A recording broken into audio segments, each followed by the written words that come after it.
a podcast created by two guys brought together by movement, transformed into brotherhood. The boys share their authenticity as they deep dive into what it means to explore this human experience. Shedding light on personal trials and accumulated wisdom, Conscious Collingwood is meant to provoke thought and insight to expand your personal awareness. Come along for the journey as Justin and Jeff exemplify what it means to be a man living wholeheartedly, balancing the divine, masculine, and feminine. Welcome to Conscious Collingwood. This isn't the start, is it? Can be. Be whatever you want it to be. Welcome back, everybody. Conscious Collingwood. Back on the velvet couches. Do you want to turn your phone off? I'm waiting for it Oh, it's to upload. loading. I'm trying to promote the podcast, Jeff. Oh, cool. Because I want everybody to know that we're back. We're excited. Mm-hmm. It's been a minute. Yeah. And yeah, I appreciate you bringing it back up because we've just been so busy that this fell by the wayside, and it's something we enjoyed doing. And believe it or not, had a handful of listeners that loved listening. Yeah. And actually had poked us and be like, what's going on with the podcast? Which is... So yeah, there's an sweet. appetite. There's an appetite. Mm-hmm. Yeah. Here, let me feed you. We'll spoon feed you. Yeah, let's spoon feed you some more podcasts. Yeah, I think it's so funny. Like, I shared in one of the podcasts, I was like, I'm going to find the love of my life, and then boom, off to the races. Those were my words. Mm-hmm. Kind of happened. It did, yeah. And yeah, my life was a whirlwind applause. Yeah. It was wonderful, but I know you're in love. We don't see you anymore. yeah, I'm taking responsibility for my part. Yeah. That's what I'm doing here. Yeah. But no regrets. It was beautiful. Of course. Special. You deserve all of that. Thanks. Plus, we're busy too. Yeah. No. No, it is. So, do you want to give a quick little update on each of us, and then we'll... Yeah, you go for it. Since February 29th, March. Well, it was my birthday in March, so I'm 41 now, so that's fun. Life is, it's hard to go back that far, but for sure the last 4-5 weeks, life just feels like it's been in session. Like it's, for me, I feel very grounded, but it's the external stuff, dealing with family members, their stuff, both in our house and outside of our house. And it feels like everybody's going through something right now. Mm-hmm. I mean, you could say that at any time, but of course with this, I think, grand shift in consciousness, everybody is going through something. And it's just very interesting to witness because everybody's story is different. Mm-hmm. But there's a lot of pain, but there's also a lot of healing taking place. Yeah. If people are willing to really step into it, So, yeah, it's been a lot to manage, and there's been some highs and lows, and our girls' extracurricular activities have been crazy busy. So at times we just feel like we're professional Uber drivers, which is fun because they're only going to be in our house for a certain amount of time until they branch out and do their thing. So our oldest is playing competitive volleyball and has ambitious dreams with that, and so we've been traveling quite a bit to support that, which is beautiful to do and watch her flourish. And then our youngest is found the cheer gym, so now she's in the cheer gym 3 days a week. So we have that, plus trying to do business and have a social life, and it is interesting. Like Terry and I feel like sometimes we're just two ships passing in the night. You're just like, fuck, I haven't seen you in a week. Wow. Yeah. That's crazy. Yeah. So, but distance makes the heart grow fonder, It does. Definitely does. Is that your update? Yeah. Short of that, it's just been there's been some trying times. Yeah. But everybody's going through it, and it allows you to have perspective and gratitude for everything that you do have, and just get up and put one foot in front of the other. Mm-hmm. You know? Crazy. Yeah, I resonate with that. Not the having kids or anything, the responsibility of that, and but yeah, I met somebody, um, name's Jess, and literally Taro Alex called it to a friggin' T, dude. Taro Alex. He said I was gonna travel out west. I was gonna meet a woman. Love was gonna be easy for the first time in my life, and yes, it's been a fun little whirlwind. While simultaneously trying to, grow the business and myself. Um, and I think that there were times where I was like definitely still like going in it, going through it. After a high, falling in love, dude, that's a fucking high. I think it's some of the best drugs I've ever taken. And I didn't take anything. So it was a super high, and then I think there was a settling back into reality afterwards that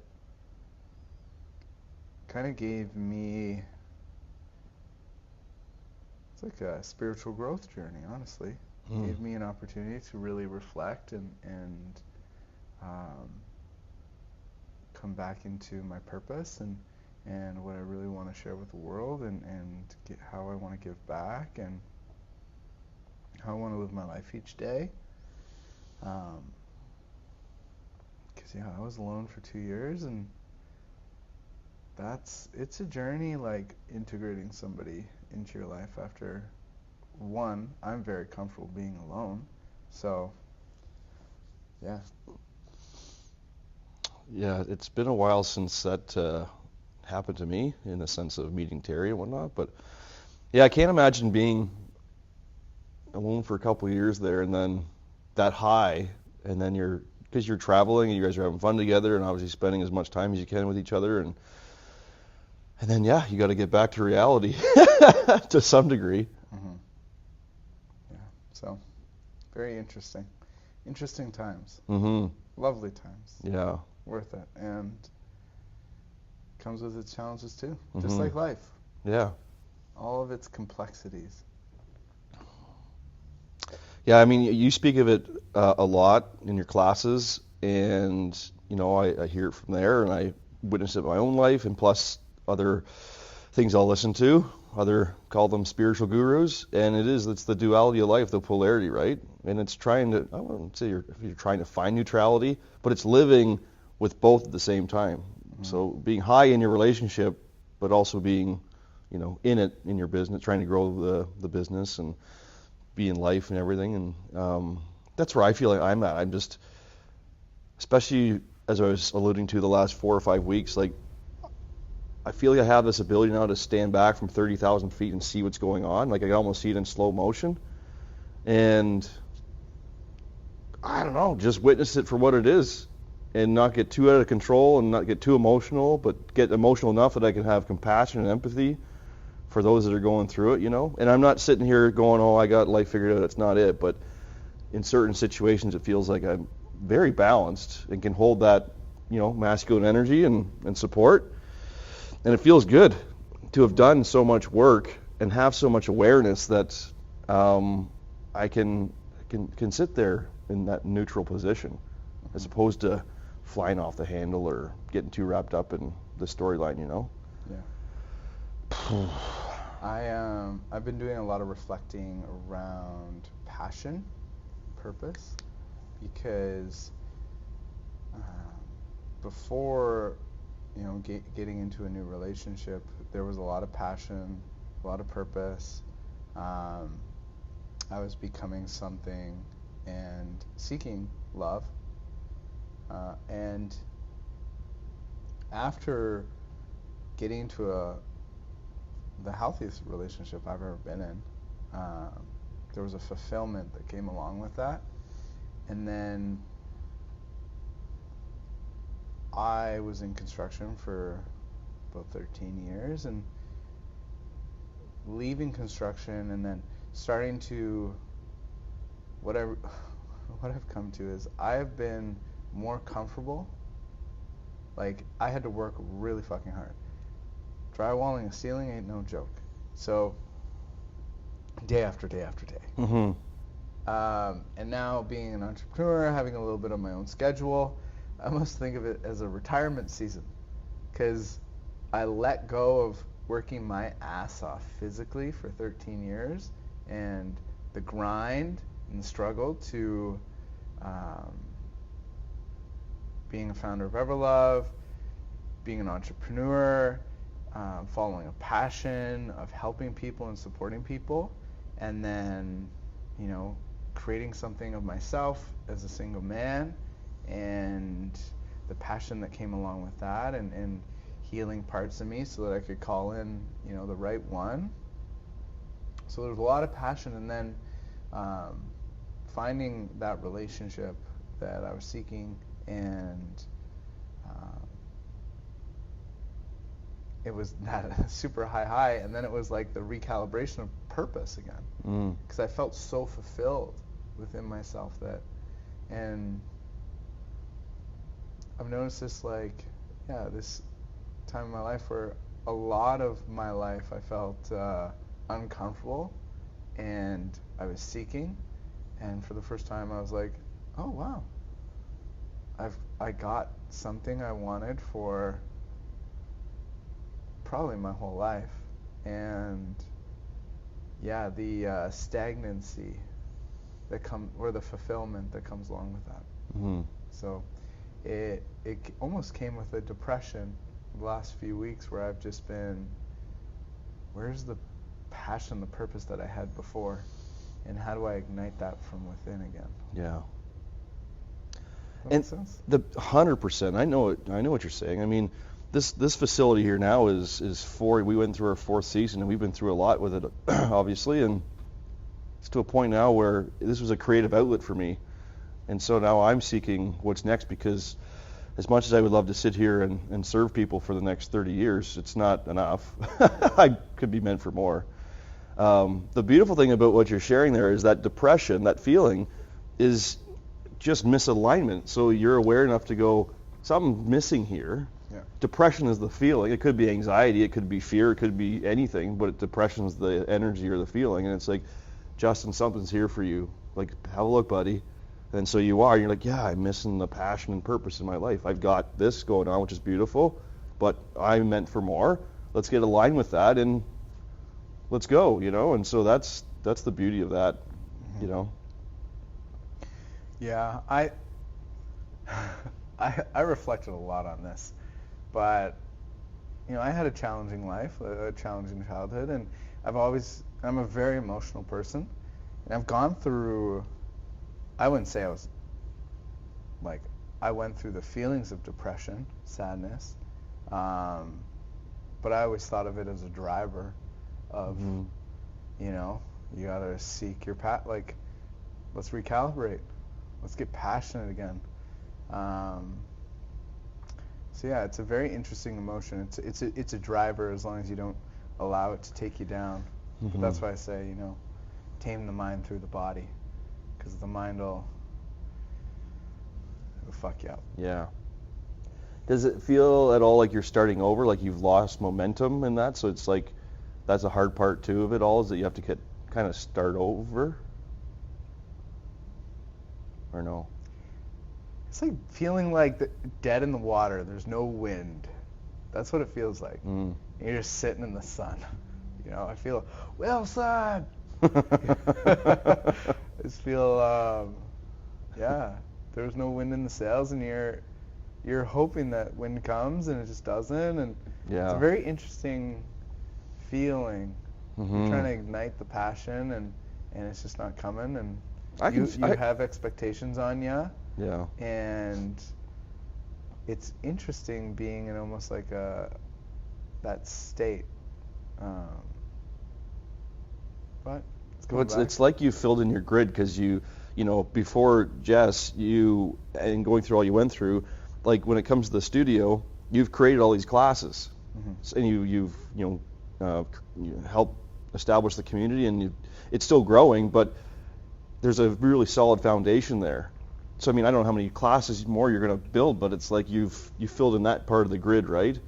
And then Jess comes in and fills in another part of the grid. So you got to draw some more lines and and boxes we gotta grow the to grid. have fill in. Yeah. That's what's happening now. Mm-hmm. It's like, okay, now what? Yeah. Always growing, Yeah. creating more. Because we're growing. The more we grow, the greater perspective and the greater experience we can share. Mm-hmm.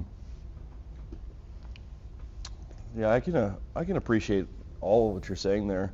I said this to you recently. Like I feel similar to what you're sharing, but I also know that I'm in a position right now where I need to be present as a father and supporting the family. And this is a season for me, for whether it's another year or it's 3 years, whatever that ends up being. I mean, in the sense of the girls being at home and before they go away to school or travel or do what they'll do. How many years? Like she's just finishing grade 9, so I mean she's only got 3 years of high school left. Damn, dude. You know, and she's got big dreams and again aspirations, and her wings are big too. So it's like she'll be flying the coop real soon. Sounds like your dad. Good luck, bud. Yeah, but I was saying to you, I feel like I've been living life defensively the last little while, not on the offense. You know, that's maybe a comparable analogy to what you're saying. It's like just treading water, just waiting. It's just bobbing and just like, fuck me, I need to do something here. Mm-hmm. And defense is okay for a little bit, but then it can just get sour and just stale, stagnant, like you said. And you're just like, I'm not growing, I'm not expanding. Like I need to challenge myself here with something. So. I mean, I know for me, and you know, I've got some goals and aspirations again, and they're you know, for what I want to do, it's probably a 5-year plan before it's, you know, open and executed. So I got a lot of work to do in between now and then to bring this dream to reality, which I know is possible if it's meant. And if it's meant for me, it's already happened. Yeah. I just have to allow it to happen and do the work required. Yeah. Yeah. You know, that's the funniest thing. So, yeah. It's funny watching, you know, there was a lot of longing for the place I am in now over the last 2 years, and yeah, it's an interesting one. I knew it would come, but man, you're like, and then it just happens. Yeah. That is the fun part, and I think there was a few of us that said to you, like, I know it is maybe a little cliche, but like, when you know, you know. Yeah. You know, and you know. Facts, you know, and yeah, it's interesting. Like, if you look back at, or if I look back at my, you know, relationship experience, there was always like molding myself into the most ideal partner, and when you know, it's usually an enhancement of your skills, your gifts, and your abilities. So yeah, sort of molding, it's just a boost. Be who you are and be that authentic self, and it works out. Obviously, in any relationship, you'll have to catch your patterns because they're still in there, and have conversations about it. But it makes it a lot easier. Yeah, that's beautiful. For some reason, I just want to check this to make sure. Hey, dude, we've had camera. We're good. I know it's the first one back, so I just want to make sure we're. So, what are your goals? What's this 5-year plan? I can't tell you that on the camera, Justin. But I don't know. I was excited. Yes, you do know. You're trying to bait me here. Bait you. Well, what I will say is, I still have intentions of supporting others through coaching, and maybe we'll talk about that in a minute or two. But I had this come to Jesus moment. No, but I was like feeling like I needed to get outside of golf or whatever, like do something different. And I don't know, I think I was cutting grass one day or something. I'm like, dude, you're a grass jockey. Like, you've been doing it since you're fucking 10 years old. Like, what are you trying to be anything else but in golf and in turf? And what I find myself doing is coming back to my golf roots, if you will, when it comes to turf management, superintendent managing properties and whatnot. And so shifting and pivoting away from turf installations and getting back into turf management, natural grass management. And there's just something that feels light and easy about it, and it's going to allow me to perpetuate this 5-year plan I have, and just kind of feels fun. So I was in the garage the other night, and I was taking notes, and I might have had some substance in me of different varieties. What are you drinking?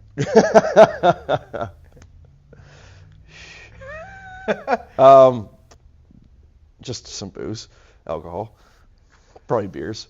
But alcohol is an interesting thing to me. It opens a portal for me, definitely. And if I use it with intention, it's a powerful tool for me. And I've actually learned to accept that. Instead of trying to be this perfect human that doesn't drink and fucking does this and that, it's like, no, like why not indulge once in a while? Because, dude, some of the downloads and stuff I get, if I'm half cut or something, it's just like, holy shit, where'd that come from? Yeah. You know, and I know there's other people that use marijuana and maybe some other stuff but you yeah. Want me to raise my hand? Sure. Anyone? No. Justice. But anyway, I was just in the garage and I'm just like, I have unfinished business. Like I have not achieved the dream I had as a kid yet, and it's still there, alive and well. And so that's been kind of fun. You know, I was an aspiring golf course superintendent, and I feel like there's some unfinished business there. Mm-hmm. So that's very interesting to me. That's all I'm going to say. Yeah, cool. Yeah. Nice. Yeah. Thanks for sharing. Hey, my pleasure. And then I will say quickly, because I talked about the coaching, and I sent this in a voice note, maybe it was last night, but I've had a lot of resistance around it for some reason. And I think partially, and this is just for me, I am grateful that I have a couple businesses that generate revenue and we can sustain life and stuff. And I just, for me personally, have a hard time with the concept of charging a client, a student, a person, X number of dollars to work with them. Like, it just, for me, it feels heavy. And so I'm going to work towards this, but I might just do it on a like a donation basis or pro bono, because I enjoy sending voice notes. People seem to enjoy receiving them, and they enjoy some of the and some of the stuff I share is impactful and helps and supports, and that feels good. And it just, for me personally, right now, just feels wrong to be charging this flat fee, and I don't know. It just feels for me, right? If I was a personal trainer or I had to pay my mortgage with coaching, it would probably be different. But again, because I have enough going on, it just feels good. So I might use this podcast too to promote that for those that like to listen, and whatever else. Maybe I can solicit a few potential clients through that. And dude, I just got the greatest. I got a download right there. And you're not even drinking, or the Eichenberger hotline. You just send a voice note. You have something you're grappling with in your mind. Just send a voice note to Jeff at 1-800. I got you. You know. I can be laying on the couch like. Yeah. A billboard would be good, but you might draw in the wrong clientele. But I like that model. I think it's wonderful. And here's where it comes from too, dude. Like, I have participated in a few containers, group coaching stuff when it comes to business, whatever else. and no offense if the person's listening, but paid a lot of money and didn't get a lot out of it. Mm-hmm. Where I could have a conversation with a stranger or had paid for something that was maybe a little less expensive, and that was way more impactful. And I would have rather given the thousands of dollars I spent over here to over there for that one conversation, right? Mm-hmm. And so maybe what I share is worth $10, maybe what I share is worth $10,000. I don't know, but that's up to the person. And it's like, if they're honest in their their integrity, and they're like, I feel like I need to give her something. I don't know. It's a thought, and I don't think it's new. Like, maybe this is subconscious, but I think Aubrey Marcus was doing some of that with his festival work. He had a couple of, in the beginning, had tried that, but I think he got hooped because people weren't giving him anything, and he's out $500,000 or $1 million trying to run this festival or whatever, right? Oof. And so even though it felt good to him, it's just like, this is not a sustainable business plan Yeah. on that scale, Yes. right? So. That's funny. I didn't know that. But who knows? The last thing I'll say is maybe I'd get burned doing it. Maybe it'll there's not the energy exchange isn't there with the dollars, right? So then maybe the idea backfires. I don't know. But anyway. Well, you voice note me all the time, and it's wildly beneficial. So I don't know. I see the benefit in it. I think maybe that's just what I do then, Jess. Maybe just start the hotline. Yeah, it's a hotline. Yeah. And all it, like, we could have fun with that, Mike. Yeah. Yeah. Yeah. Okay. You want me to share a little where I'm at? I would love for you to do that. Cool. Well, I've been gaining a little bit of inspo, and what I did the last year, I stopped following a lot of people on Instagram or gaining inspiration, almost as I don't want to replicate someone else. I really try to I want to be in my experience and myself, and be as authentic as possible. Because I think if you see something, you can unconsciously try to recreate it and then think it's yours. Mm-hmm. And not to say that's not a bad model, but I really want to be authentic in myself. And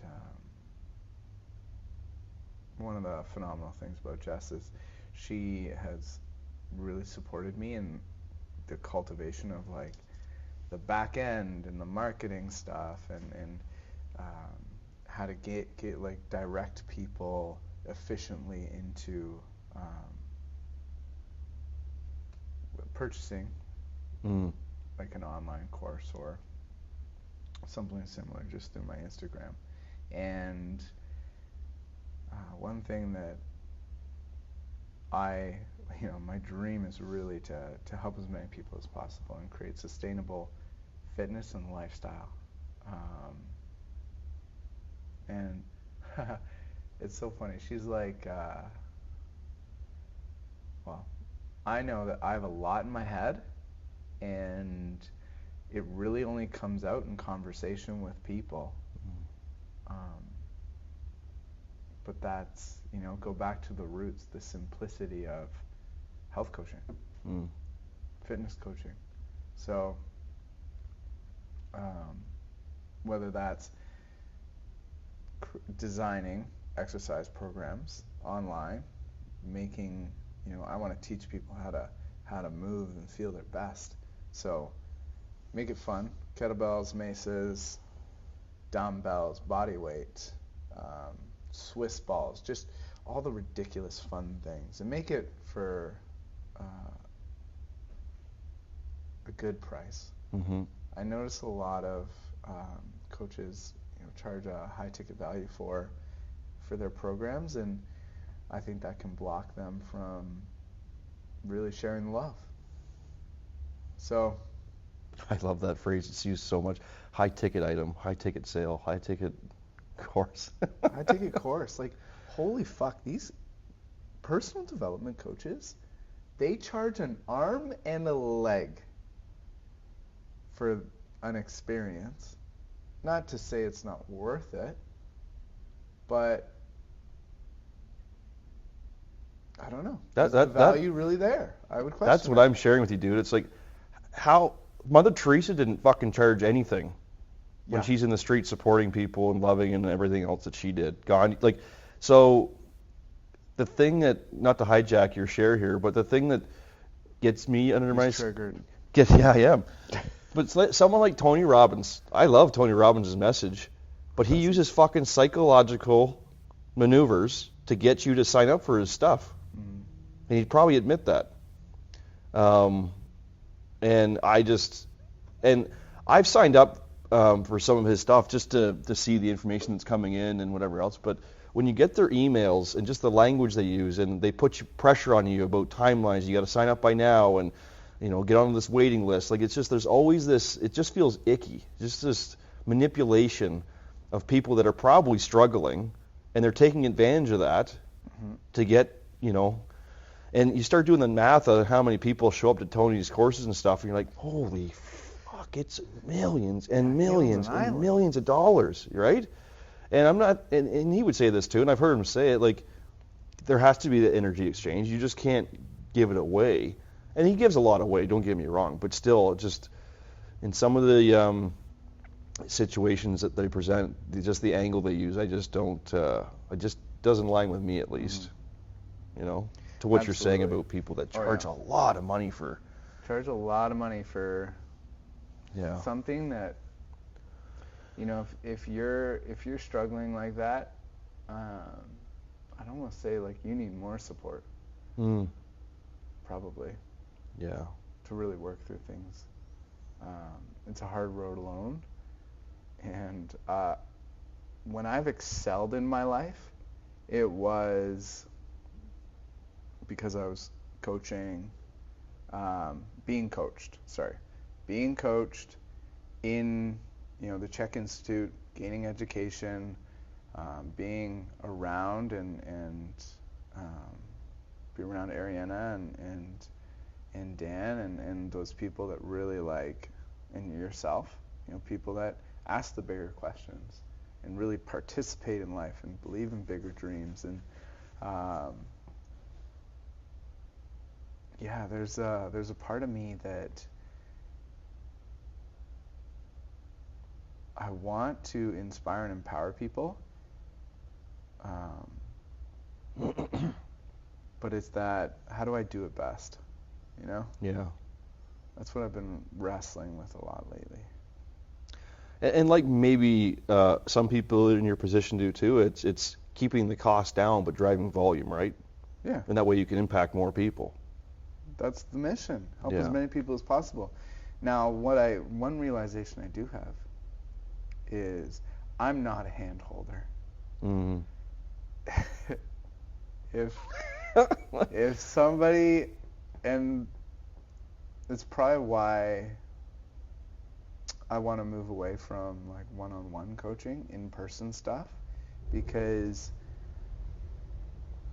I just don't think it's me, and I think that there's a lot of amazing coaches out there, and that's their passion, and that's wonderful, but it kind of, and I'm a phenomenal practitioner of personal training and someone that can relieve people or help people out of pain, but I just don't think it's me, and that's okay too.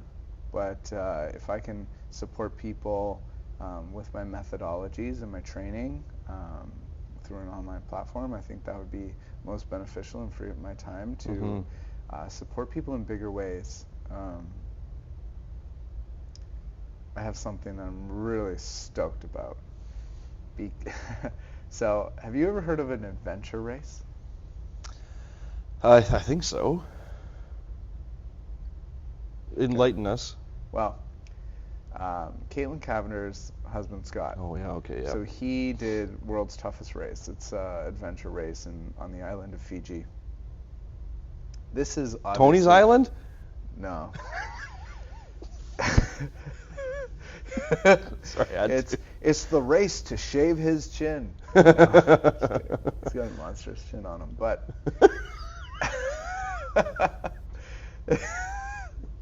No. I was really like taken back at how we built a community that supports each other. And so these ideas of community builders, fun, play, health, happiness, experience. When I did Spartan, I learned something about myself through an experience.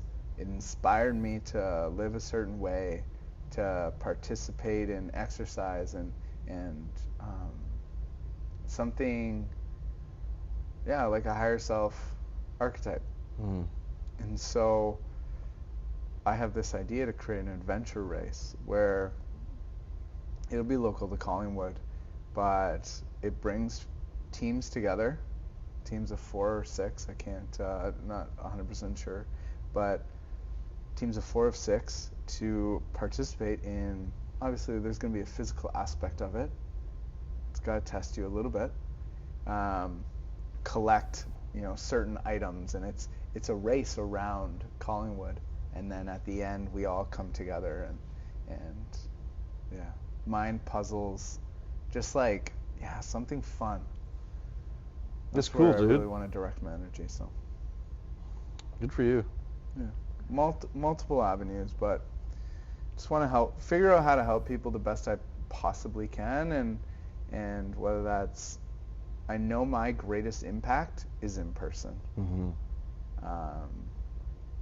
But to maintain what I love to do, which is strength training and a gift that I have, I want to offer it online because I don't have all the time in the world to share it with everybody. So if I can do that and then free up my time to support people in person, whether it's my classes or retreats and these other, like the movement experience, the adventure race, like that's lights a fire in my soul. Yeah.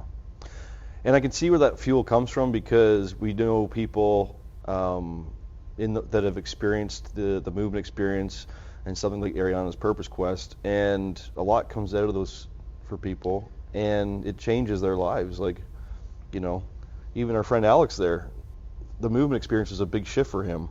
Yeah. He ended up hiring a coach, and now Alex is very proactive in his life. He's a go-getter. He's driven. He's a go-getter, and but it was, he would admit it was initiated by that experience, right?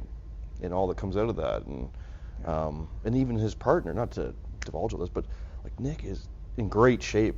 Yeah. Phenomenal like he's half shape. The guy he was. I played golf with them last week, and Nick looks phenomenal. Came to class. Yeah.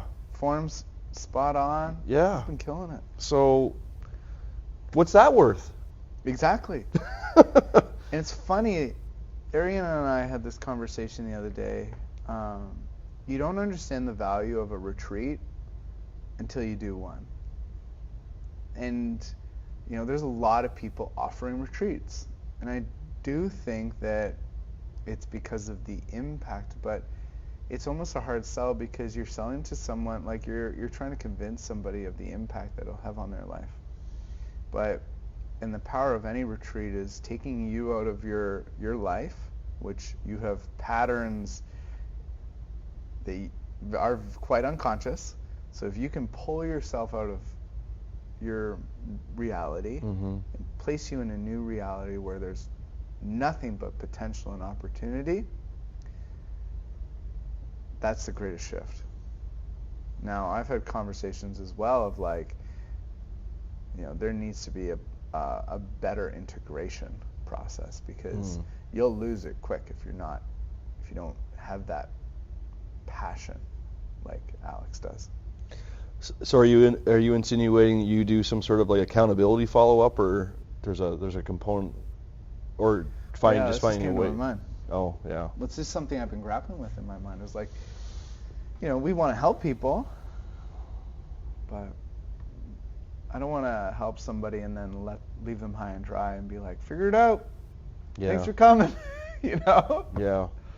Because it is a big shift, and if you want something great for your life, you need support. No, 100%. I feel like for a lot of people too, and I know for me personally, I actually just did it the other day with something, but most of the time we're just looking for permission. Like we know, Jordan Peterson talks about that. If you sit on the edge of your bed in stillness, the intuitive hit will come. You know what you're supposed to do. If you're supposed to drop that bag of chips, or you're supposed to go for a run, or you're supposed to call that person, you know what you're supposed to do. But we're just looking for permission, and sometimes we just look outside ourselves for it when we really should be able to give it to ourselves. But it's so scary to look at, right? It can be. It's being honest with yourself. Yeah. If you can really, I can be very honest with myself. Mm-hmm. I think one of my greatest gifts is receiving feedback and making shifts and changes in my life, and not to let it ruin me or mean anything about myself. But like, if someone gives me honest feedback, which thankfully I've surrounded myself with people that do that, and you can be like completely honest and not try to be like upset about it, because it is true. I've know many times where I've been divulging in whatever it was and being like, I probably shouldn't be doing this or eating this, or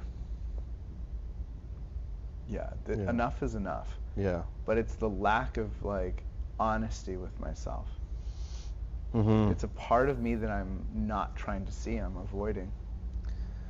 It's also practice. The more you become aware and honest with yourself, obviously it's easier to catch yourself in a pattern or to recognize something, right? To see that reflection. But for some people, they get stuck and they just don't have a practice. They've never really been called out or called themselves out on something, so they just stick to those patterns and habits, right?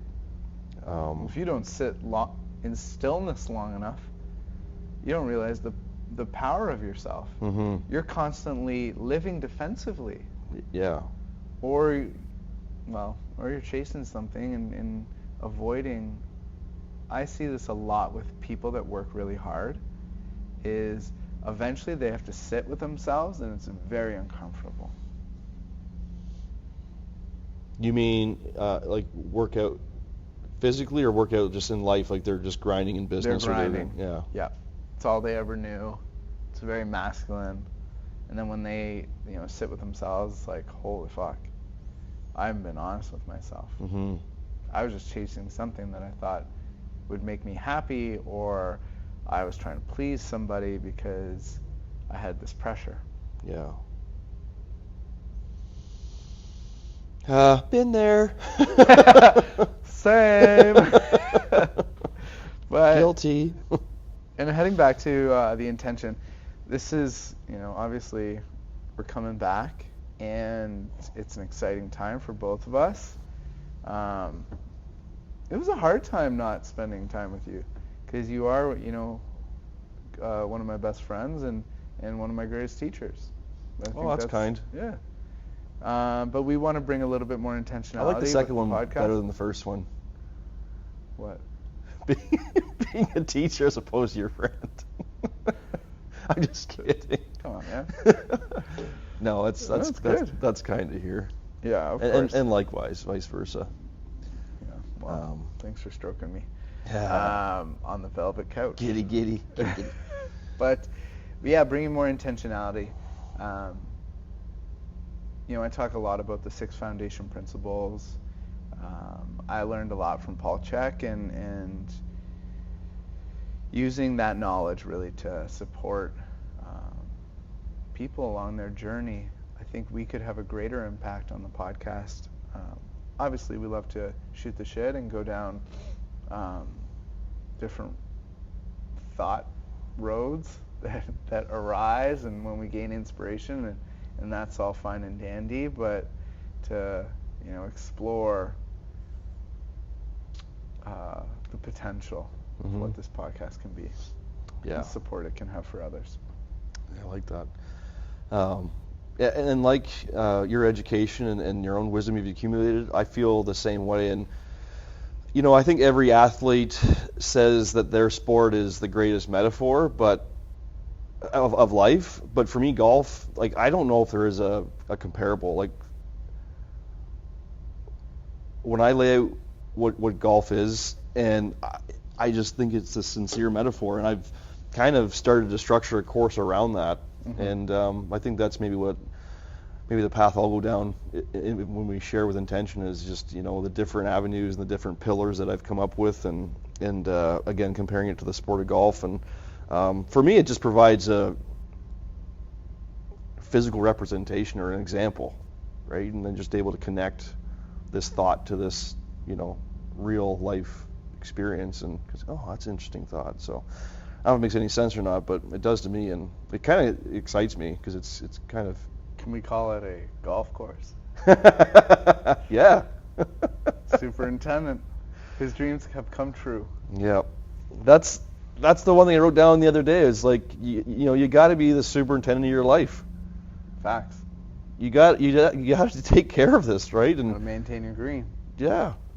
When people talk about that, you're the actor in your own play. You gotta, and to me, so much, it's not even, there's the actor, but then there's the director. The director's really guiding the actors, right? So you be the director of your own life. Be the superintendent. You got to take care of this we have a responsibility. Yeah. If you look back at your life, where you're green, what do you want it to look like? Yeah. It's up to you. I love when you potential is you. Share in class, like when you're 80 years old, sitting in a rocking chair on your front porch, and you're going to reflect on your life, and you're rocking. What does that feel like? What's going to put a smile across your face? Yeah.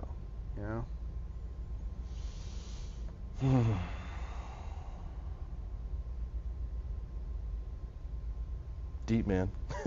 It's deep. It's a good one. It's good reflection. I think it's important too. It's like, it's the balance. I'm just thinking about your story. It's like, it's not achieving all the stuff. It's the being fulfilled. It's, having a beautiful family and being sincere and as present as possible in that, and then having the friends group and the community, and taking care of your physical health, your mental, like it's the everything.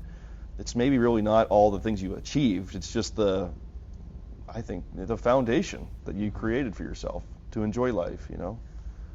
At least that's where I visualize my life.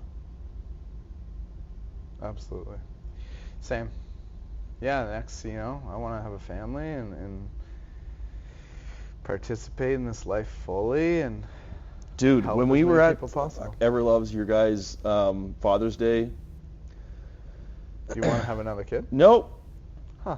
Weird. Terry and I were just like, we are so blessed that our girls are now teenagers, and we just experience that, and it comes with its own challenges, but it has all these beautiful things that come with it. And fucking kids this tall running around crying, honestly, carrying on. I was it like, was a little bit of birth control for me. If I was really honest. Be honest. Yeah. Like, obviously I want that experience. Like, I want to be a father. And it feels like a lot. But at the same point, one day you get to have deep conversations with them and watch them play sports and witness yourself within them, and I think that's a very exciting experience. It's just the chaos of young children. Listen, there was just a lot of kids there, so that's, if there was just one or two, it probably would have been very cute and useful and whatever else. But when it was a daycare center, it was fun to see. It was awesome. It was fun. It was great. It was good to see all those young families. Kids are pulling up weights. They're trying to do what their parents were doing and using the bands and stuff. And they're all well behaved for the most part. It was great. Yeah, they were gaining the perspective of watching their parents doing something hard. Yeah. Yeah. Having fun doing it. Mm-hmm. I want to make fitness fun, because it really is. It shouldn't be a chore. If you think of fitness as a chore, why would you ever do it? Yeah, I think it's a crummy attitude. Yeah. Like, even when I looked at a stack of 12-foot 5/8s, I'd be like, fucking right, here we go. This is going to be a workout today. You know, I shifted my perspective instead of being like, oh, fuck me, I got to carry all this. There's 120 pounds of sheet. Mm-hmm. So. Yeah. I love it. All right, brother. Well, dude, that was great. Yeah, and we got a schedule now. So we are podcasting weekly, non-negotiable. Unless, obviously, one of us is away, but we'll do our best to catch up. Or we'll have to make it up. Yeah. We'll I do like our best. I'm stoked. The blue velvet. It's nice Hey, to be here. listen, this might go into the bunker or our private room because I'm going to be tearing this apart and putting another simulator in. Do you need to tear this apart? Yeah. Why don't you just put a wall? Can't. Okay. I'll share off camera. Okay. Let's talk more. Thanks, dude. Thanks, brother. Oh, what a great way to start the day. Thank you for being with us. We love recording these podcasts. If you know anyone who would resonate with today's episode, we would be grateful if you would share it with them. If you have any questions or comments, do not be shy and reach out. We would love to connect with you. Until next time, be well, love yourself, and live consciously.